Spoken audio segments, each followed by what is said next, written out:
Hello, hello, everybody. Welcome to Clear Vision Wednesday.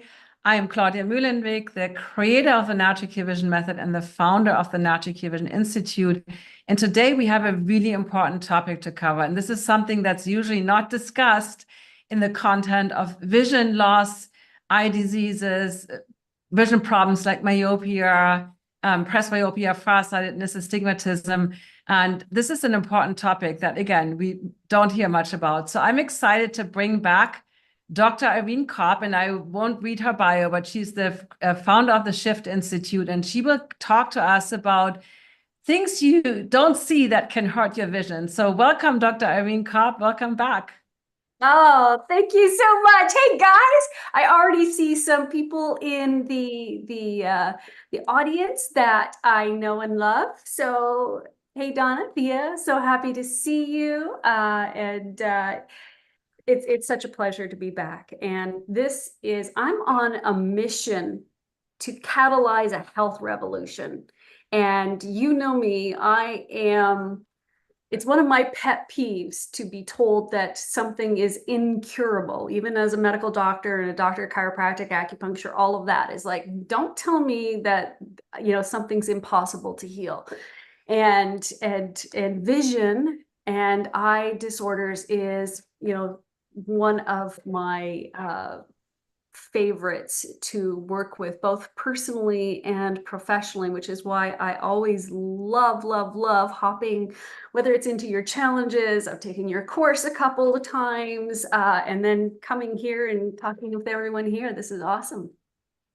So, and I'm grateful for you because the things that we're going to be talking about are things that a lot of us don't know. And I honestly wasn't aware of them in the beginning when my vision was blurry since childhood. And then I started to improve it. So you shared with me that you want to go over 5 different factors. So maybe we can break it down. What are the 5? And you said neurophysical, right? Physiological factors. So maybe we go over those factors and how they connect to vision loss, maybe eye disease, other vision problems that people might be experiencing.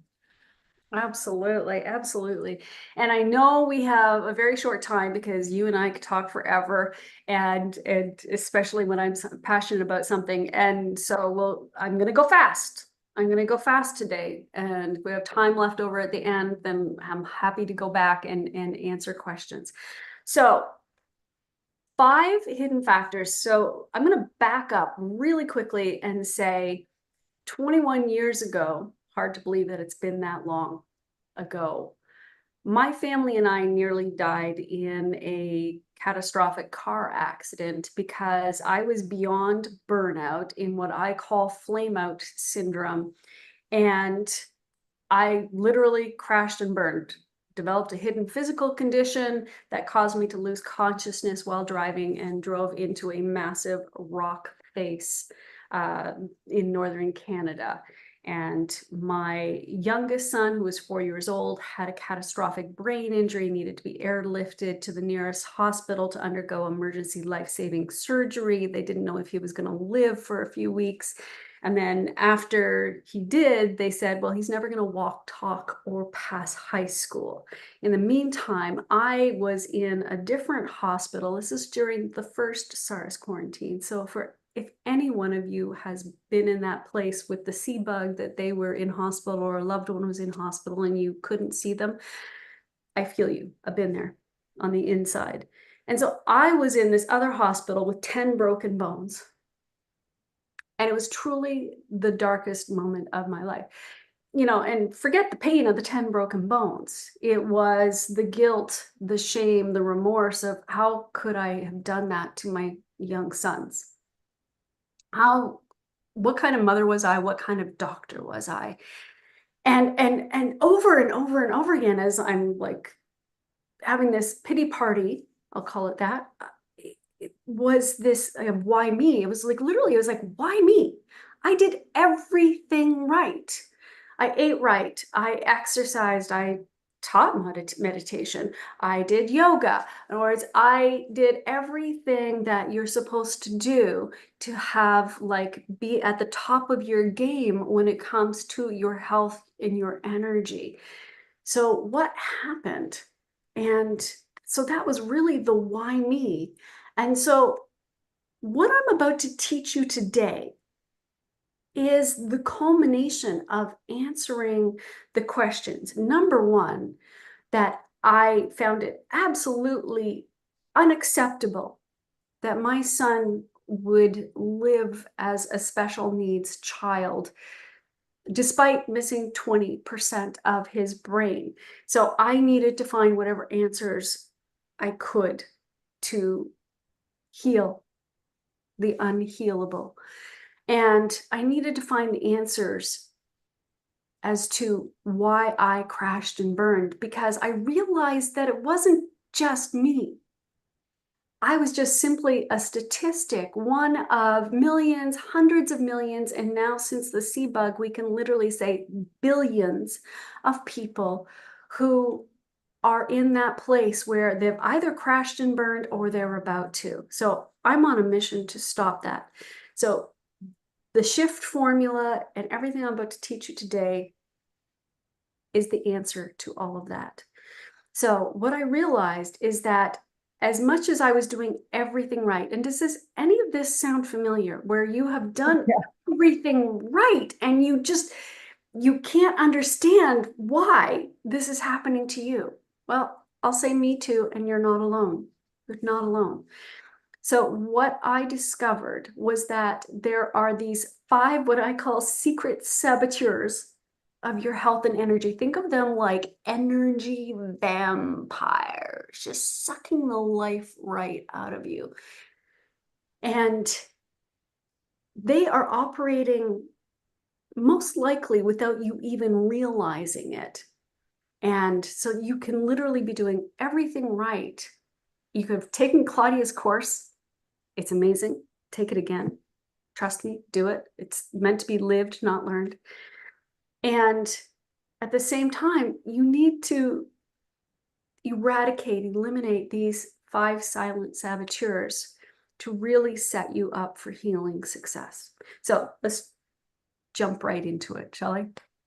Yes, let's do it. Let's All go right. over Well, 5 we're factors. going to go fast today. So the first, and I know I don't have slides, just bear with me, go with the shift, right? So think shift. The S of the shift is survival mode. When you are in stress mode, which is your survival mode, your hardwired survival mode, right? Within milliseconds, your vision is impacted, right? In other words, you get tunnel vision, you get blurry, right? In other words, it's part of your hardwired stress response. It goes along with your heartbeat racing, your blood pressure rising, your blood sugar spiking, right? All of that happens in milliseconds, And if that continues on for too long, right, you use up your superpowered adrenaline, right? That's like, right? Allows you to run away from that bear or fight the bear, whatever your hardwired stress response is. You know, the adrenaline gets used up. It's meant for sprinting, right? And any marathon runner will tell you, you got to keep going, right? And you can't rely on the sprint fuel anymore. So you move into your cortisol, your middle to long term stress fuel ramps up. It's cortisol. And cortisol is like that marathon. You got to keep going. You slow down, you got to keep going. You got to keep going. I'm putting one foot in front of the other. I'm going to keep going. And it does a great job of keeping you alive. And that's what it's meant to do, is keep you alive in that moment. It's not concerned about what your health is like 5 years down the road, 10 years, 20 years down the road, right? So the very things that it does to help you survive in the moment is what causes disorders and disease, including of the eyes, down the road. So it ramps up your blood pressure and, of course, can change make changes in your eye pressure as well. It ramps up your blood sugar, and that if that's not cleared fast enough, if you really aren't running from a bear or a lion, oh my, right? It's going to mess with every single protein in your body. That's what diabetes is. So we end up with diabetic retinopathy, right? In other words, where the blood sugar, the glucose, attacks the proteins of your eyes, right? It messes with your sleep. When it messes with your sleep, guess what? It's messing with your eyes, right? And overall, it ramps up inflammation in the body, right? It depresses your immune system. It sets you up for autoimmune disorders. So even though you're here because of, you want to improve your eye health, chances are, I bet there are people on the call and listening to this recording who may have already been diagnosed with an autoimmune disorder like Graves' disease, Hashimoto's, multiple sclerosis, rheumatoid arthritis, so-called juvenile diabetes type 1, they now call it, because more and more and more adults are getting it, right? There are so many autoimmune disorders that are ramping up. You may have been experiencing weight gain, brain fog, exhaustion, it's like, so you can't think straight. Part of you may be concerned you're getting early Alzheimer's, right? These are all side effects of the survival mode that you've been living in. And guess what? Even that runs out after a certain length of time, right? Where your adrenal glands, the little hats that sit up on top of your kidneys, when they run out of that fuel, guess what? You got nothing. You got nothing. You are in adrenal exhaustion. And that is the add to that. So before we get to point two, also diabetes, cataracts, glaucoma, 60% higher risk of cataracts, 40% higher risk of glaucoma. So a lot of times we don't think about what you talked about, the inflammation, how it affects the proteins, how stress is really a lot of times, or that survival mode, being in that mode for so long is really a driver for pretty much, I would say, most of the vision problems that we have. But I'm super curious about number two, if that's okay. Absolutely. Absolutely. So the H of the shift is helpless victim mode, right? And this is, in psychology, it can be called learned helplessness.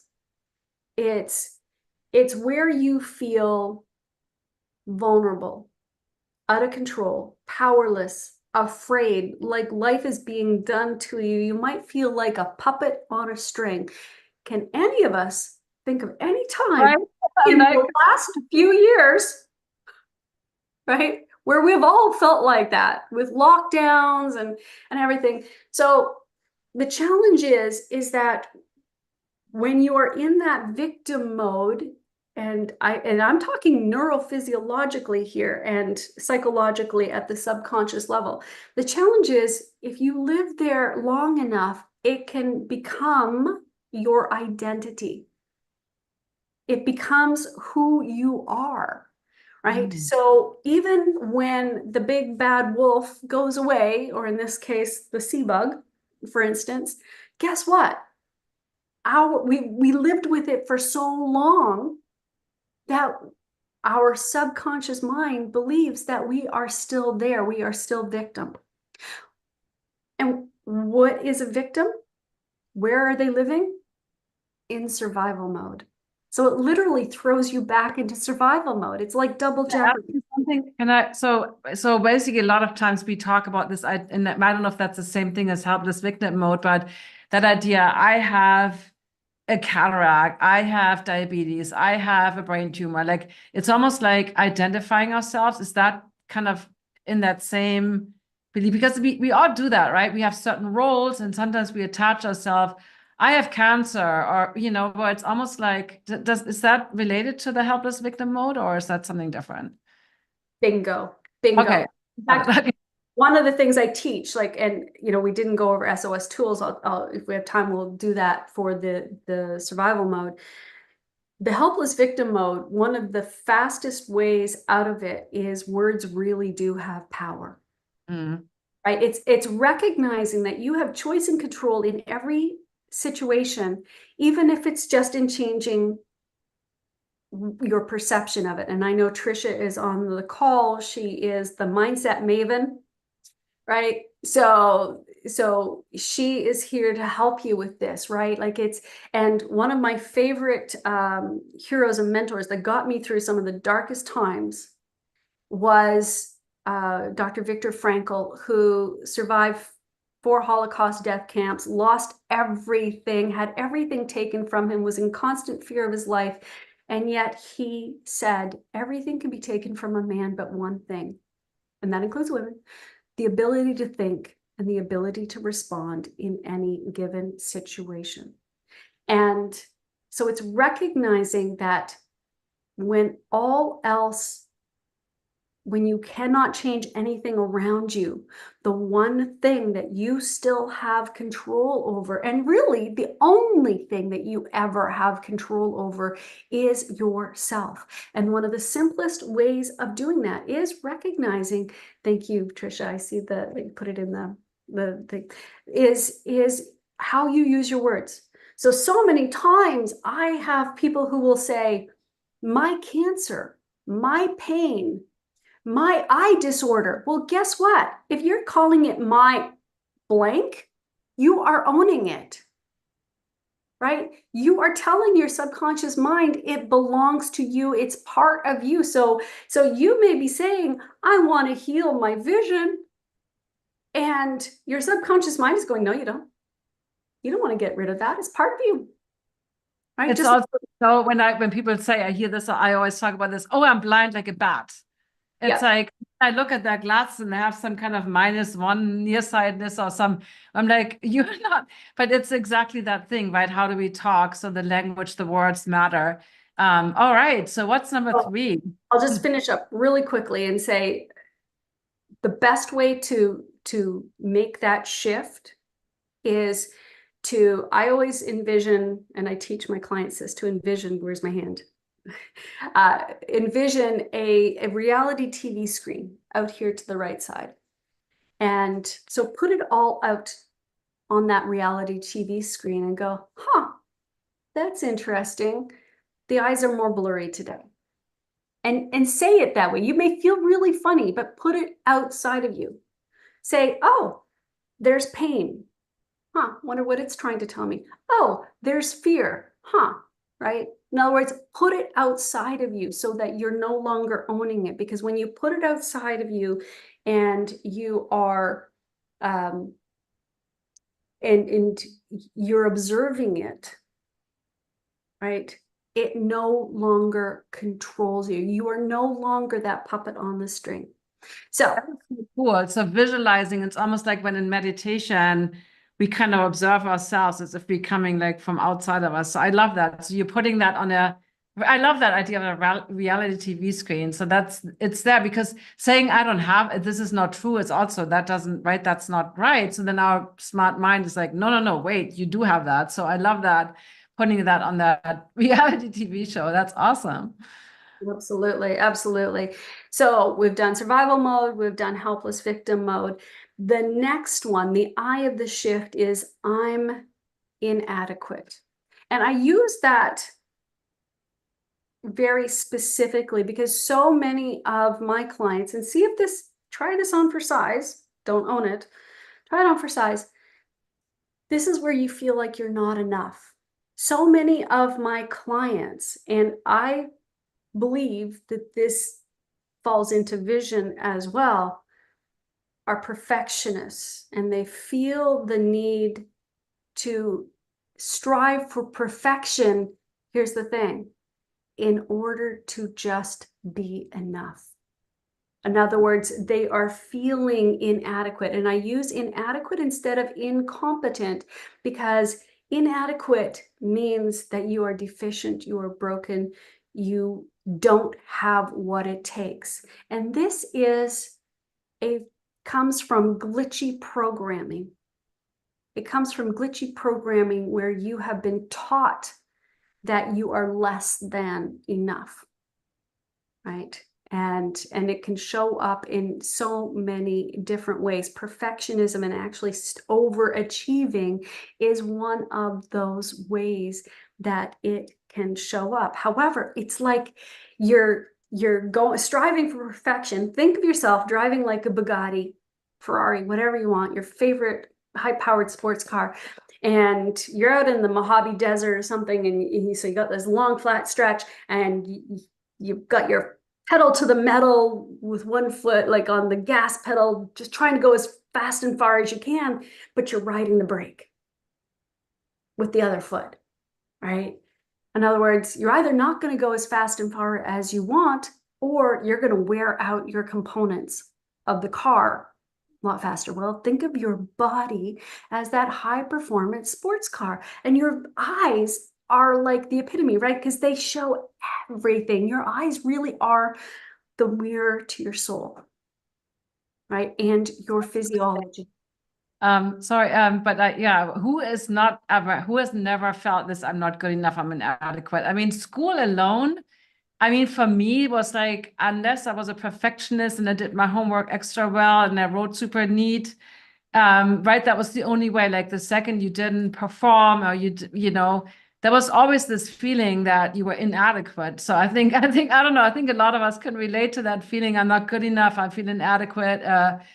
Yeah, it's just 100%. I think, honestly, maybe I'm putting something out there, but I feel like school in most cases, and there's obviously different schooling, but traditional school system with just tests and grades, it definitely makes you feel, unless you're always hitting it super easy, the few wunderkinds right out there.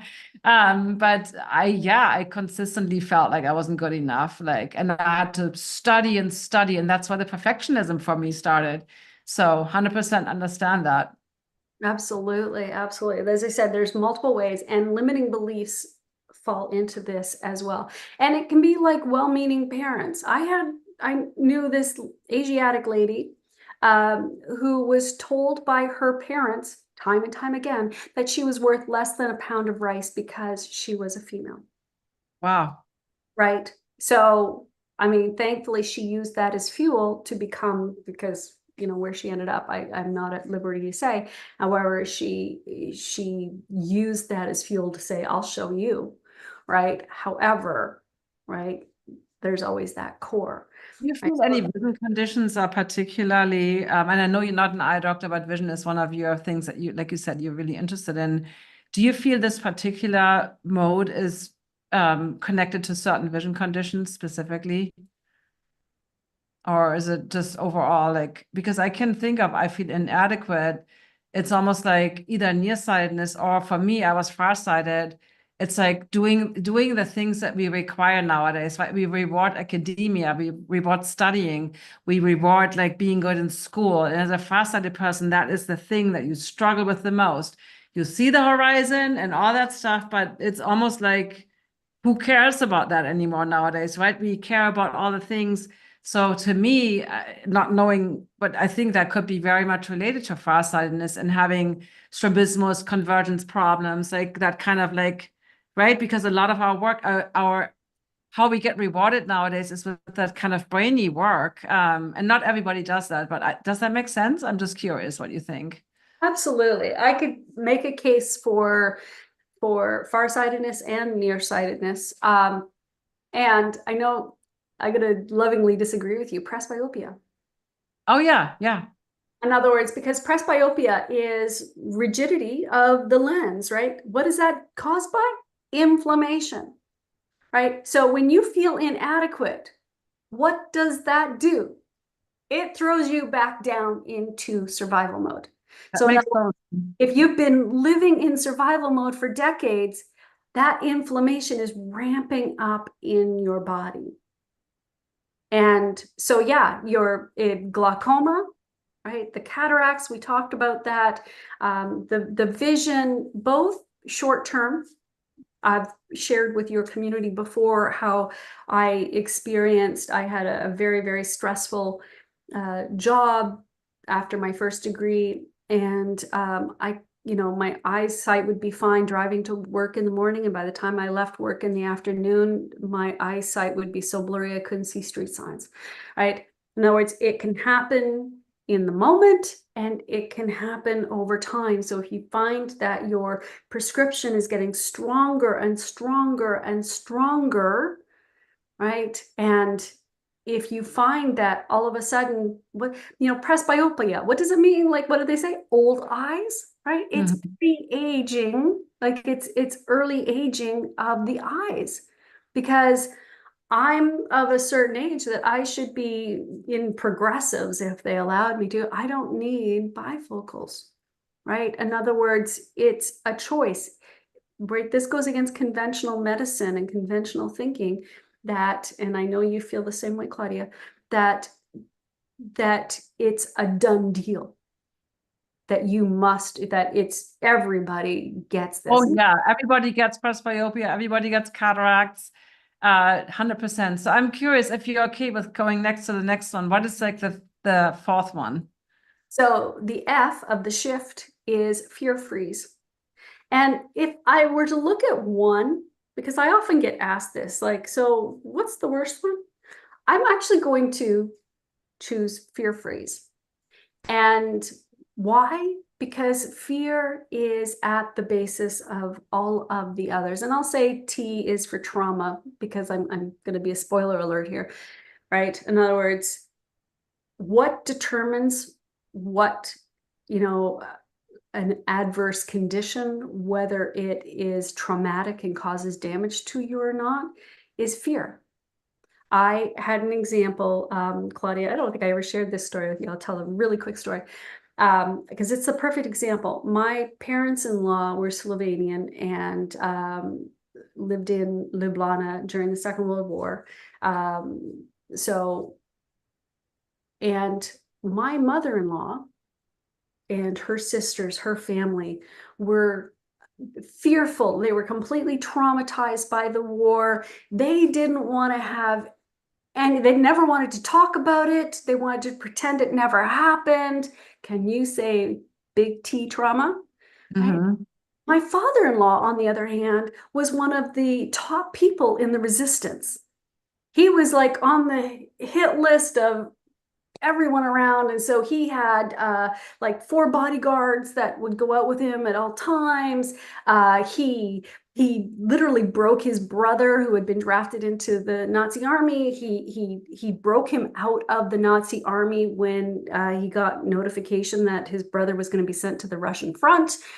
With forged papers. Like, there's a story in and of itself. We don't have enough time to tell it. The key is, those were my father-in-law's glory days. He couldn't get enough of talking about it. They lived at the same time, in the same city. Their families knew each other. And yet they had 2 very different responses, right? So fear is what determines if something is a trauma to us mentally, emotionally, and physically, and neurophysiologically.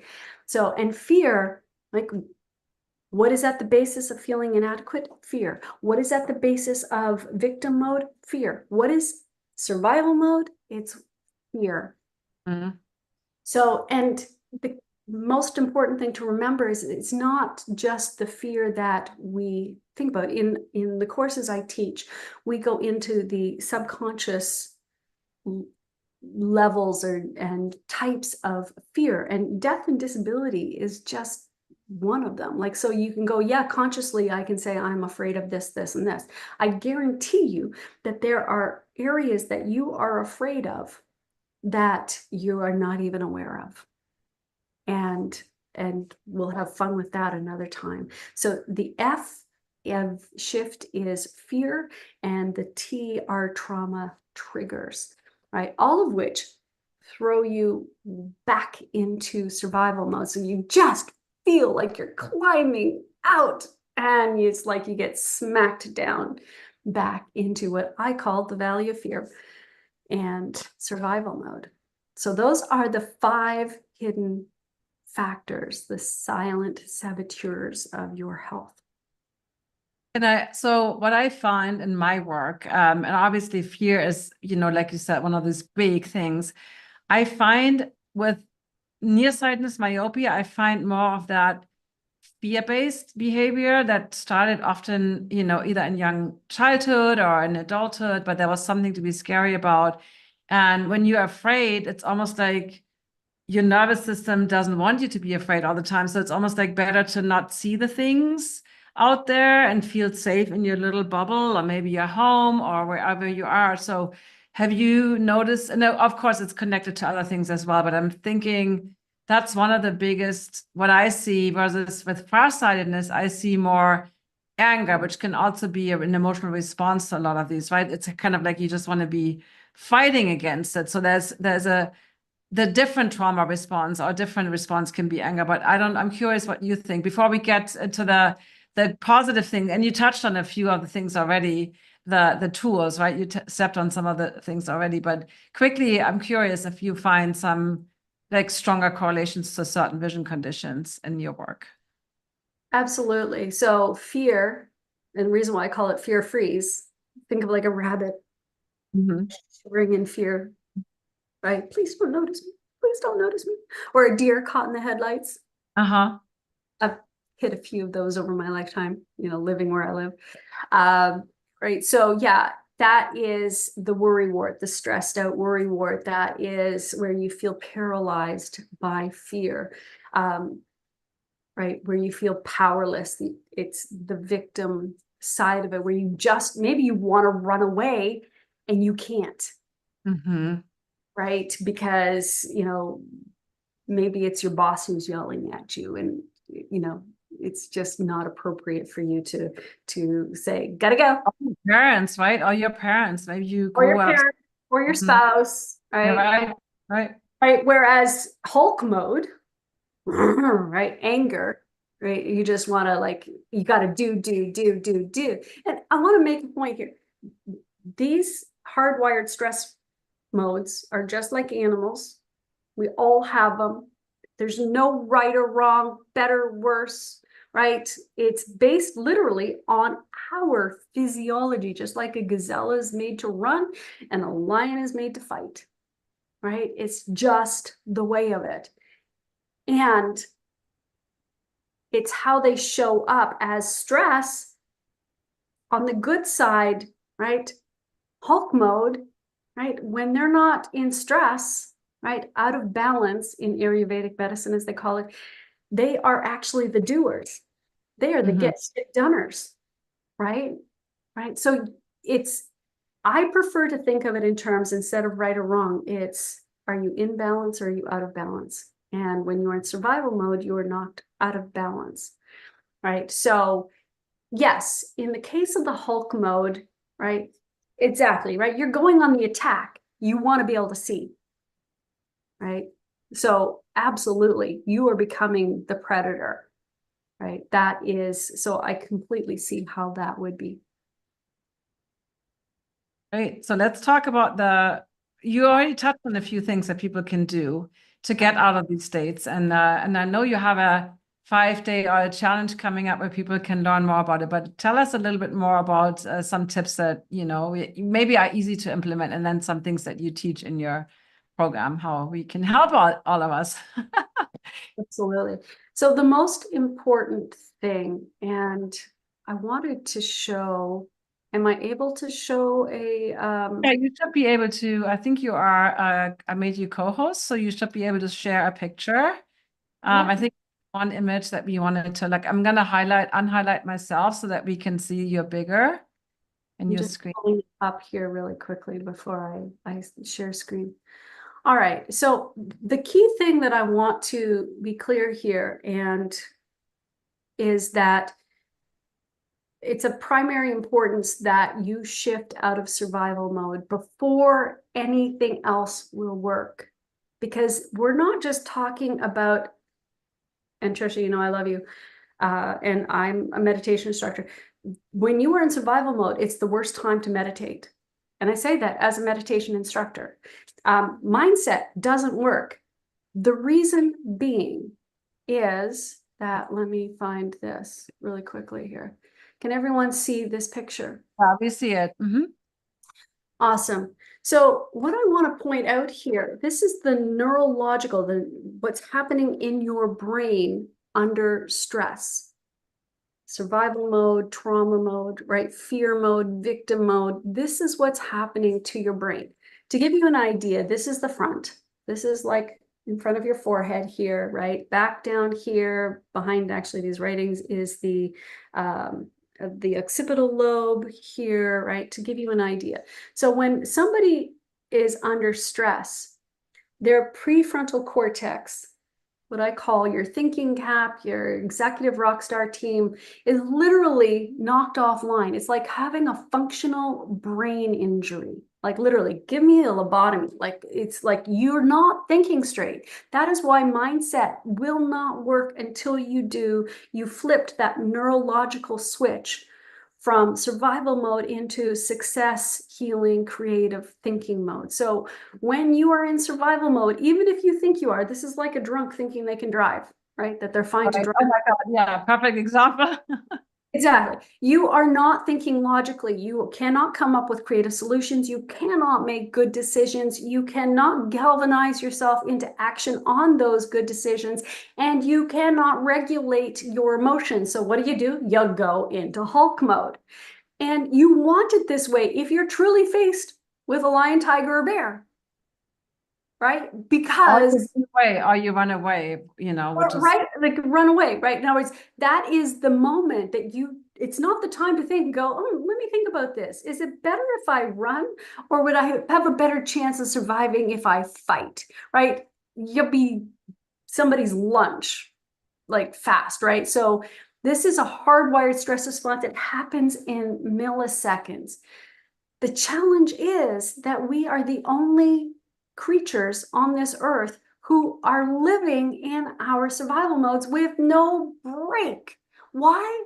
Because we're constantly dwelling on the past, and because of millennia of being hardwired for survival, we are focused on everything that went wrong, right? All the negativity. So we're dwelling on the negatives of the past, the trauma of the past, that argument you had with your spouse, right? Or we're future pacing to the future and imagining the future. And because of that tendency towards negativity, we're not thinking about all the things that are going to go great for us. We're worried about how things are going to go wrong for us, right? So we are constantly throwing ourselves back over and over again. We're living in the past, we're living in the future. Hardly any of us is living in the now.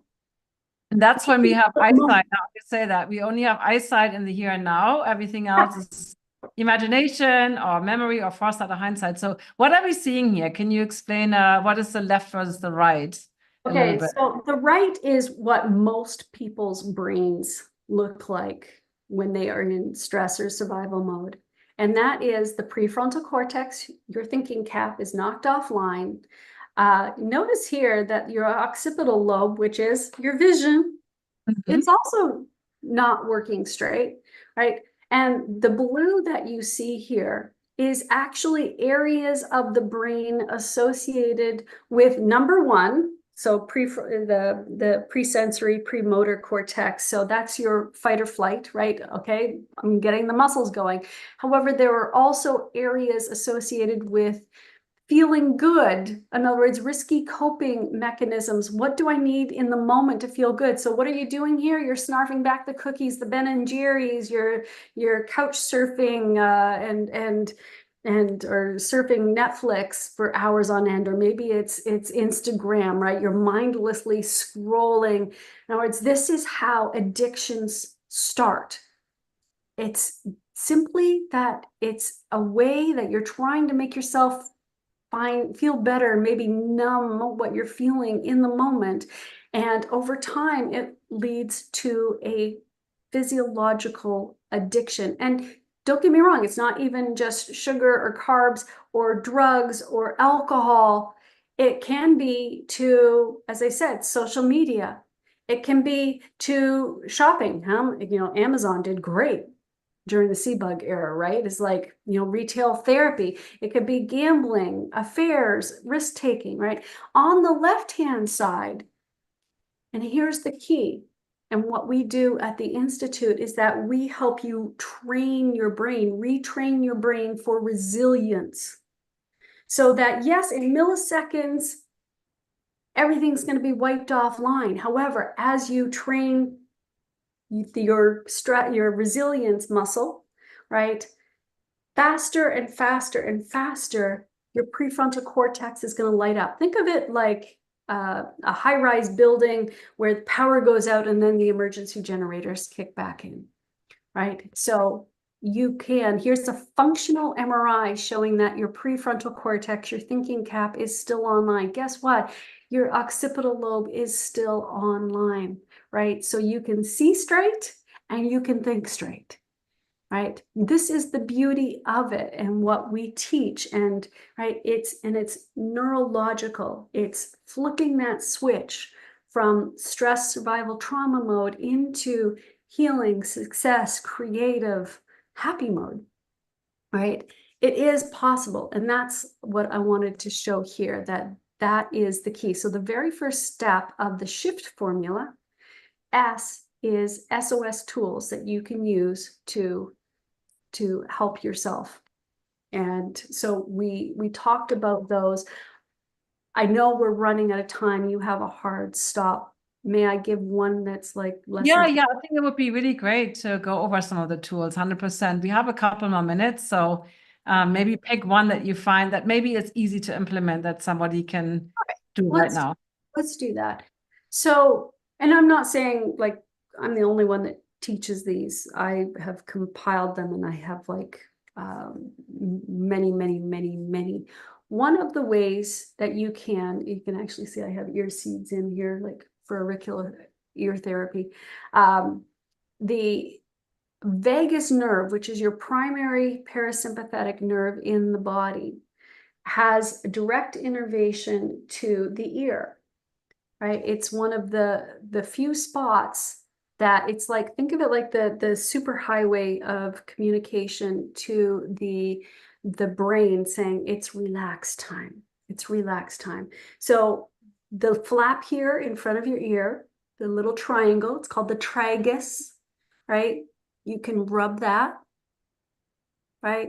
And it's also inside here. So the inside of this, right? Don't go down into your ear canal, just like around in here.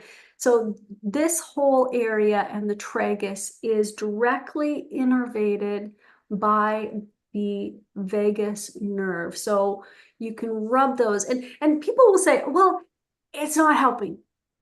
I guarantee you it is helping. Neurophysiologically, it's a fact. However, when you have been stuck in survival mode for so long, it's like one of those old levers of a rail system, right? A train system is like, you gotta like bring it over, and I'll go like, no, this is what's it. Like, you just have to keep flipping that switch, flipping that switch, flipping that switch. So as often as possible.